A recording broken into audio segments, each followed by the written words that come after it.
Thanks for tuning in to the channel today, and I'm gonna actually be talking about Turo, and we're gonna be going over how I get out my vehicles every 12 months, talk about how it works trading in a vehicle in case you have questions. If you're thinking about joining Turo or you're already a Turo host, if you're a Turo host, you might be in this predicament.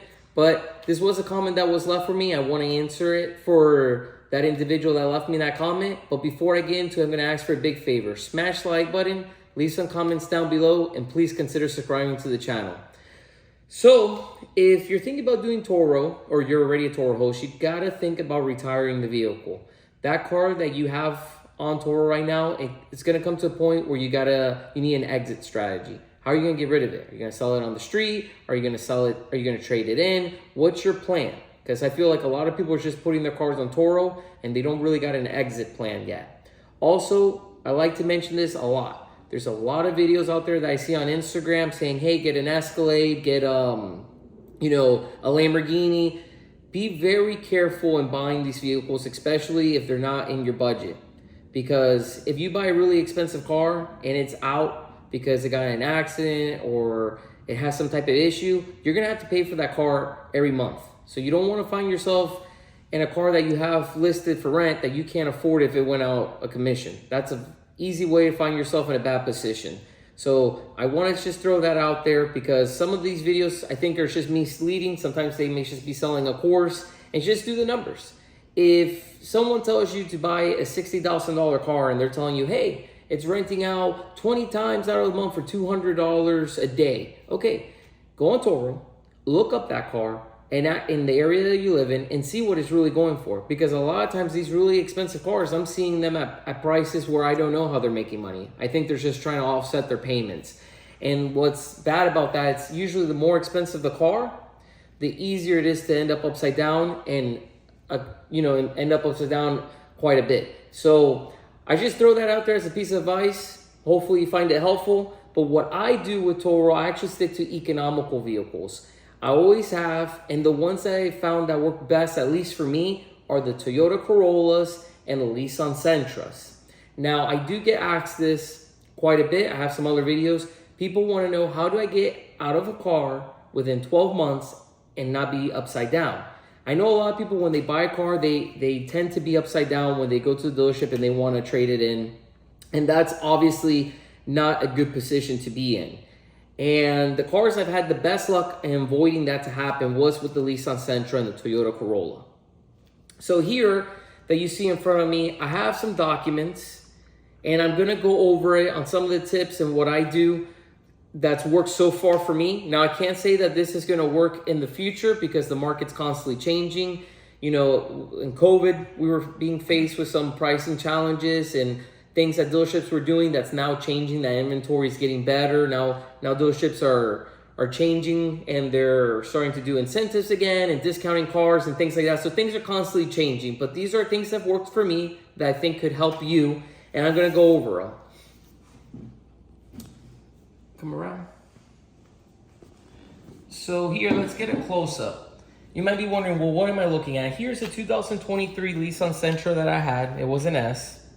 And this is called a Maruni sticker, right?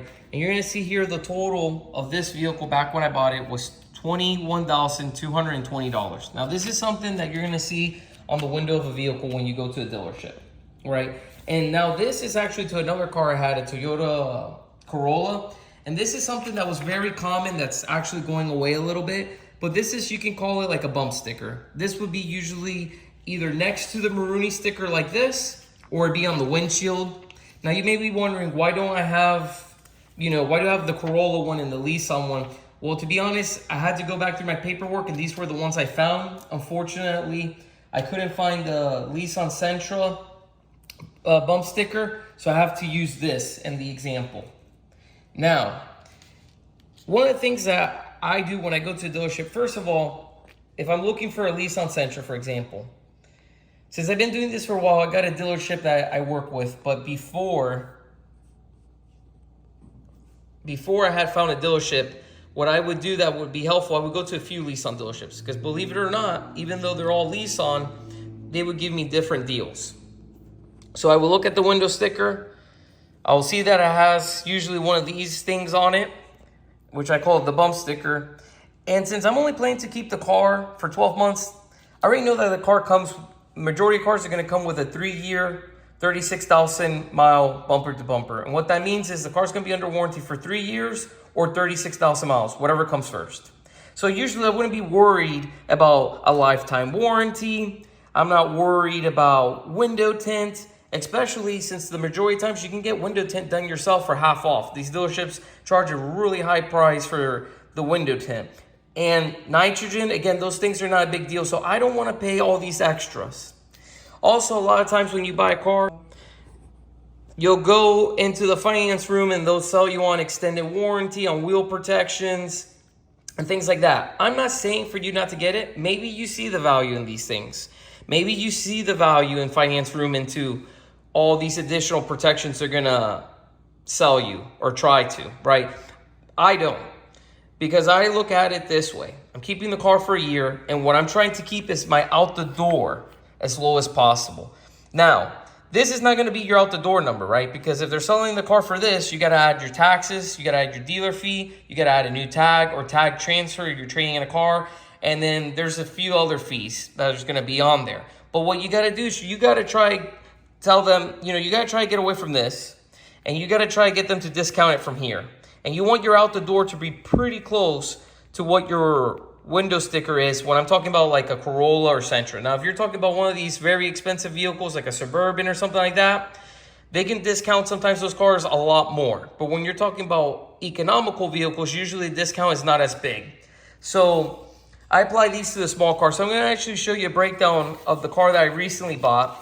Sorry, my printer was running out of ink, but here's a breakdown. So the car I was looking at, the MSRP, and this was on a Nissan Sentra SV, was $23,000.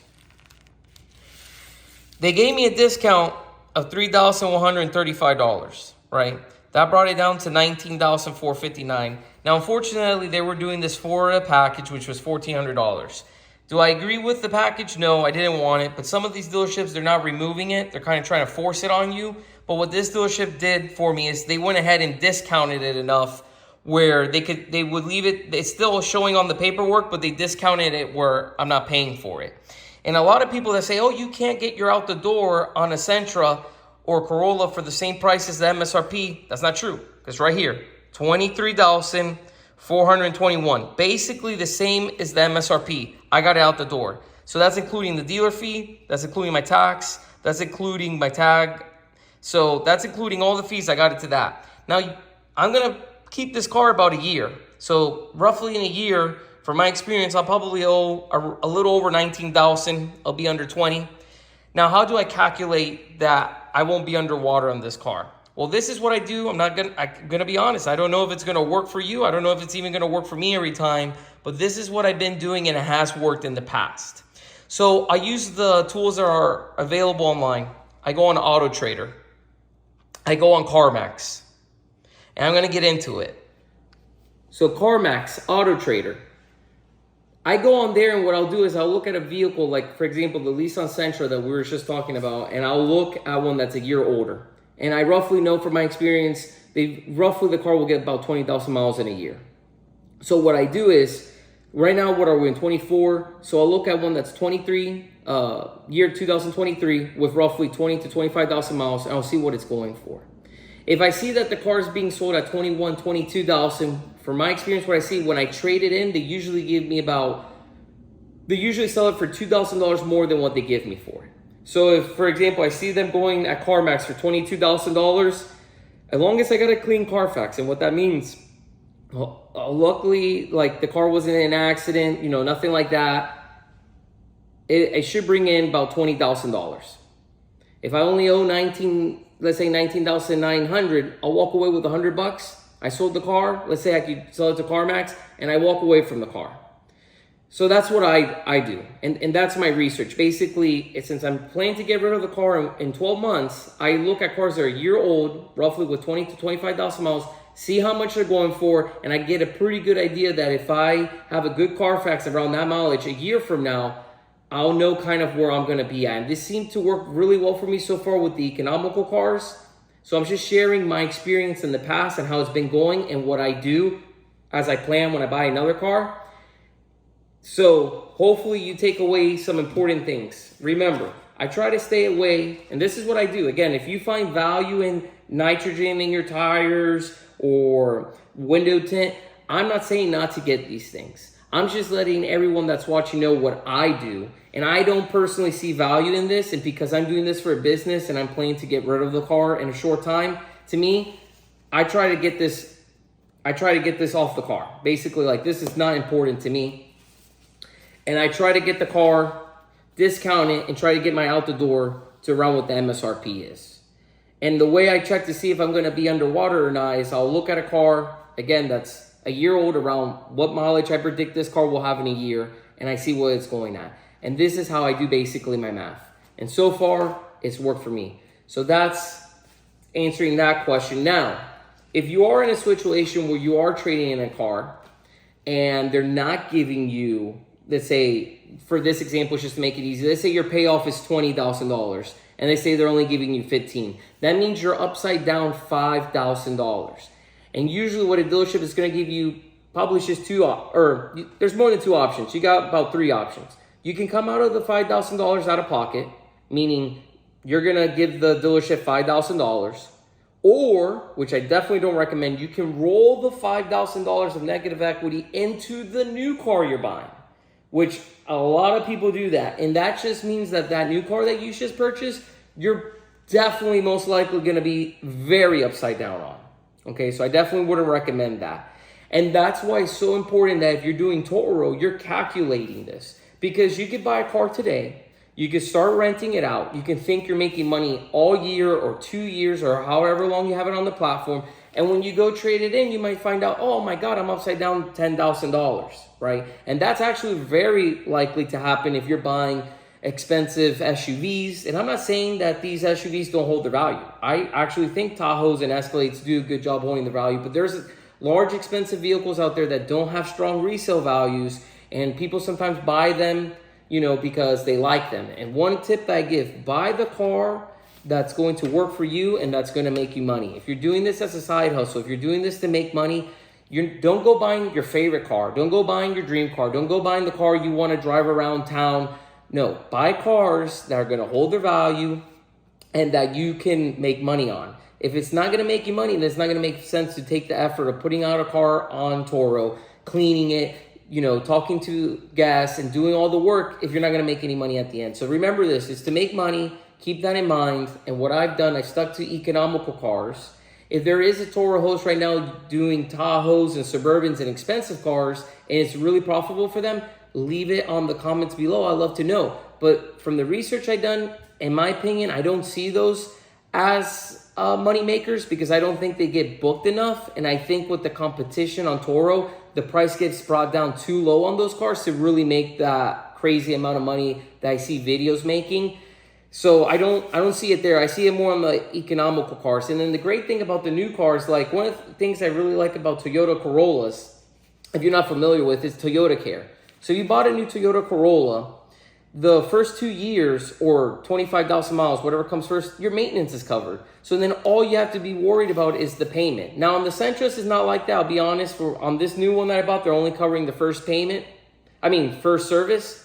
So the other services are going to come out of pocket, and that's roughly going to cost me about like $100, and that's going to be an oil change and tire rotation. But I calculate that in my expenses, so I have an estimate that I'll probably spend about $300 for the lifespan I'm going to have this car in 12 months. But that's what I do. Hopefully you found this helpful. If you did, please let me know. Smash the like button. Please consider subscribing, and thank you for watching.